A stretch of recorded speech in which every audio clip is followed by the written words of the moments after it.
everybody, I'm Prajakta Koli. Welcome to a very, very interesting chat. It's day one at the United Nations in New York City. I'm joined by Alya from Education Above All Foundation.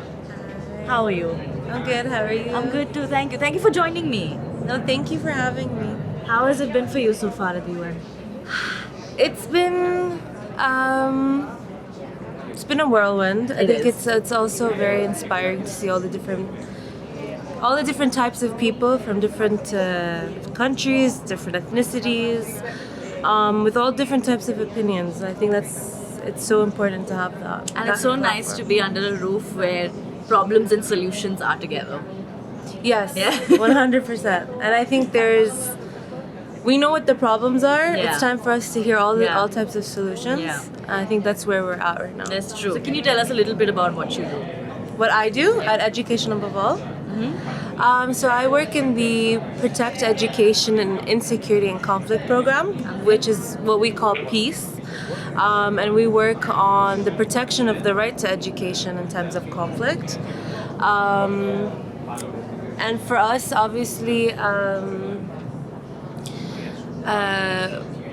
I think the right to education is under threat, and we try to find different solutions at these kind of platforms, but also at the community themselves, to really advocate for change and to advocate for education as a fundamental right, for peace and for sustainable development. Which is so great, and it's so fun that I'm talking to you right now, because I happened to speak to Dr. Kalyan Satyarthi a couple of weeks ago, and he's a Nobel Prize laureate from India, and he was the one to actually get the right to education instilled in India. We didn't have the right to education for a very, very long time, and then I think it was in 2004 when we got that. So I understand where you come from, and it's great that you're doing the work that you're doing. No, thank you so much. And I think that's the important part.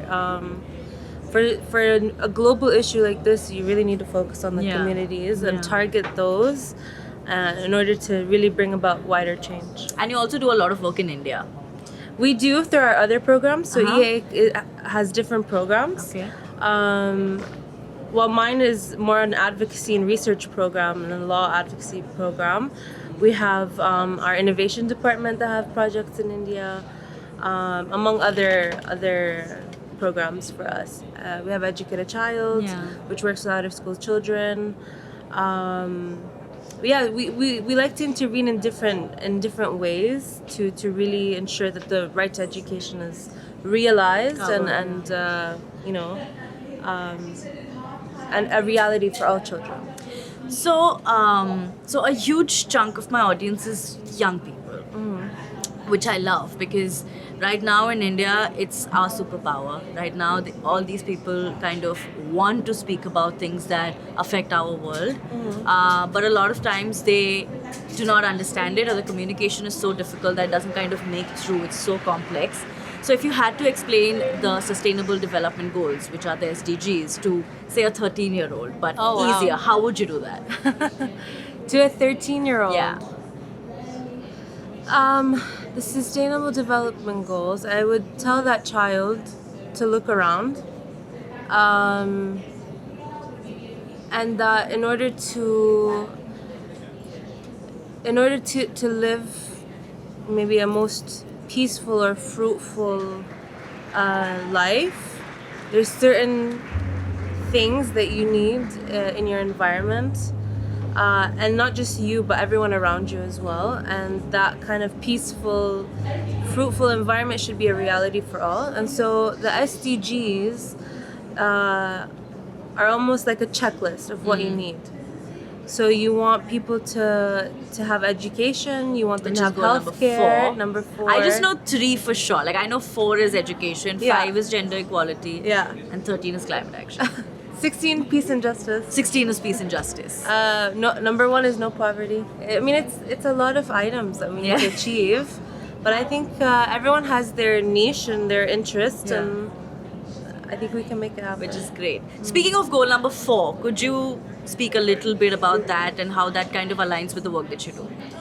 Well, actually, I think EAA is very unique in that we target SDG 4 in different ways, whether it's access or protection, empowerment, non-formal education. We work in different ways, but we also work in a way that the way we target SDG 4 actually activates all the other SDGs for us. So we work on climate education, we work on sustainability, green skills, innovation, and we see that ripple effect of when you do focus on SDG 4. It's definitely an enabling SDG. Yeah. It's a catalyst to a lot of other yes, for movements. sure. And we see the connection with SDG 16. Yeah. Really, that's how we work. Okay. Focus on it, but we know that it has a greater impact. So if you had to give a piece of advice to someone who wants to kind of start working towards this in their own way, what is the best way to start? Where can one start to speak about things that are around the right to education, around basically just being aware about Golem 4?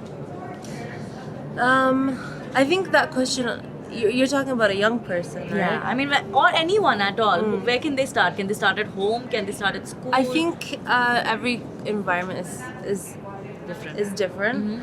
But I think what the beauty, I guess, of technology, I know we talk about how it's maybe unfamiliar to many of us, is that everything is so accessible. Yeah. And so I think if someone has that will to learn and explore, the ways are there. Yeah. And I think it's like a process. It's a process, and we definitely know that, at least as EAA, we're trying to work as much as possible to reach those kind of people with the tools that they may need for their right to education.